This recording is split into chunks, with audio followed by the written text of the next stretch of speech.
Good evening. How are you? Hope everything is well. Team SOAR, this is Dr. McIntosh wanting to provide you with instructional soul food for thought. You know how big I am on really driving in and promoting that educational success each and every day.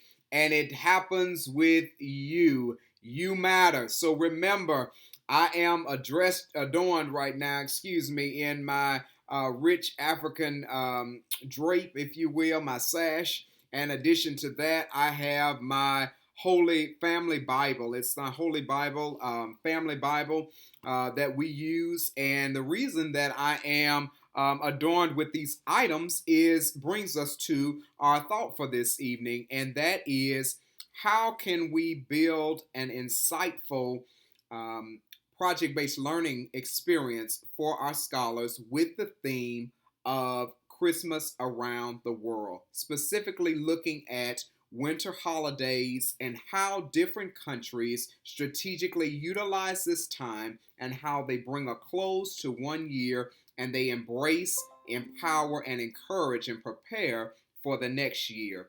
And so I have a couple of items that are unique to my heritage. And so that's why I am using those as artifacts, if you will, for a culture.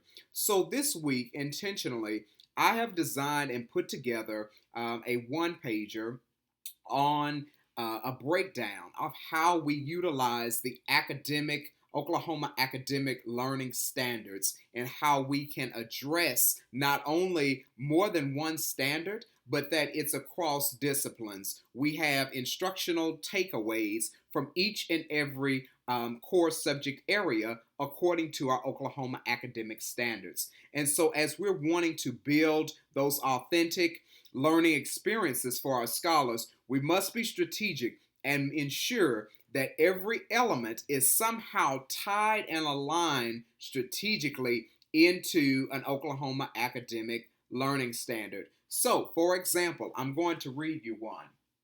Actually, on one of my computers, I have the one pager, and I'm not sure if you are really able to see it.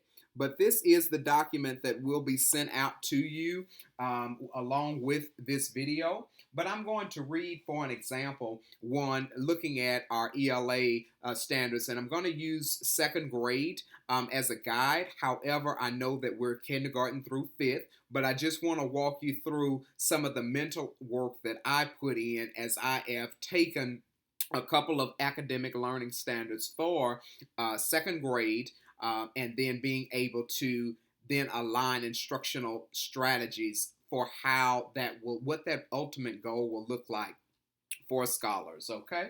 And so I will go with the one for writing, second grade.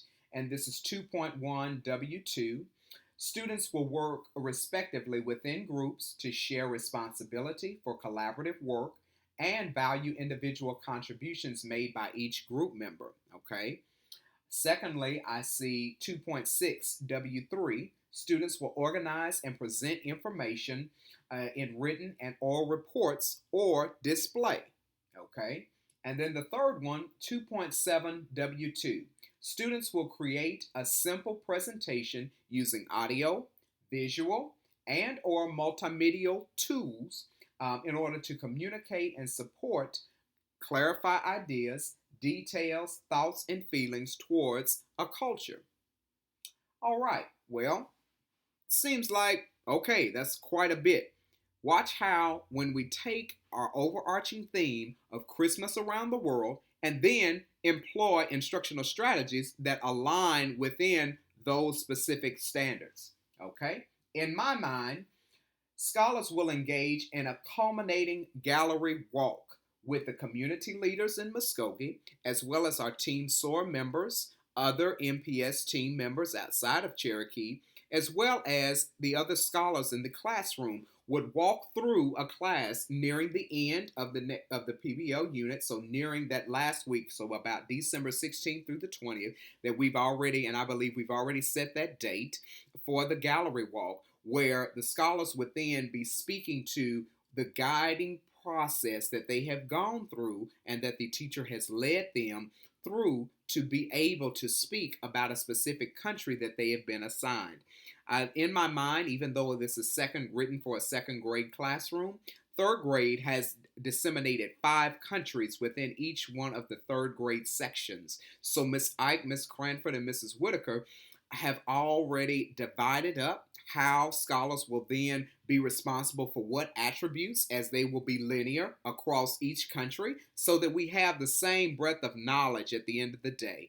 However, to speak to this standard, not only would we engage in a gallery walk where scholars will have been able to already walk through all of the processes and be able to speak and present on their chosen country or selected country, scholars will engage in a peer review writing exercise, also known as a critical friends group, where scholars will get feedback on their writing within their group. So when we've developed that, we're not only speaking to the Oklahoma Academic Learning Standards, we're also building our NTN New Tech Network foundations, and that is our agency, that is our written communication, that is our oral communication, and it also goes into our AVID component. So then you see it's a multifaceted supports that are in place within this work, because we're also looking at organization, we're also looking at written and oral communication, which is also a foundation for AVID as well.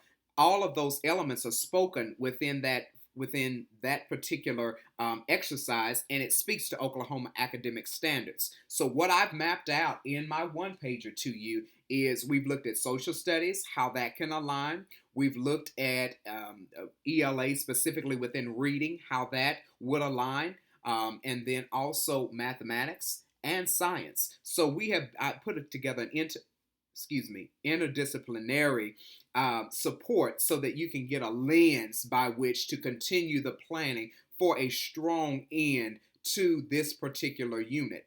So remember, I support you. I want the best for you because you make the difference. And so with that being stated, please let me know if there is anything that is uncertain, you're want to run a couple of ideas by me. Myself, Mrs. Melissa Brown, as well as Miss Cranford are here. Just reach out to us. Let us know if there's something that you are needing in these upcoming days. But I think this support will kind of give you those guiding principles, because even though we want scholars to take ownership of their learning, we've got to lead them to those opportunities to take full ownership. And so knowing that, additionally, I know that we've also done some work with our active questioning and things of that nature.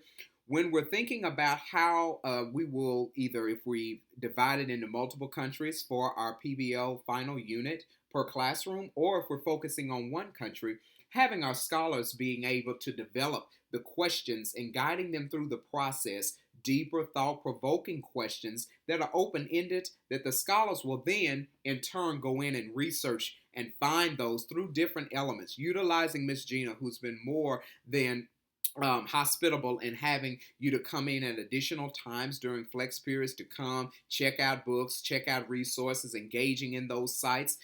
Also utilize some of our other Team SOAR members that have been here even last year and seeing kind of what we've walked through and what the journey that we've been on as we failed forward last year in implementing. So those are some of the things, because we want scholars, in my mind, and I'm sure in yours as well, if our scholars know that, they're the ones that are putting out there what they're wanting to learn, the likelihood of them learning it is far greater than if we say, okay, you're going to be responsible for answering these 5 or 6 questions and, let's go get it done. No, we've got to make it authentic. It's got to resonate with them, and that's a part of it. And I mean, and it takes the role of the teacher begins to shift, and we almost become a facilitator, if you will, of knowledge versus just let's chunk all this information down your throat.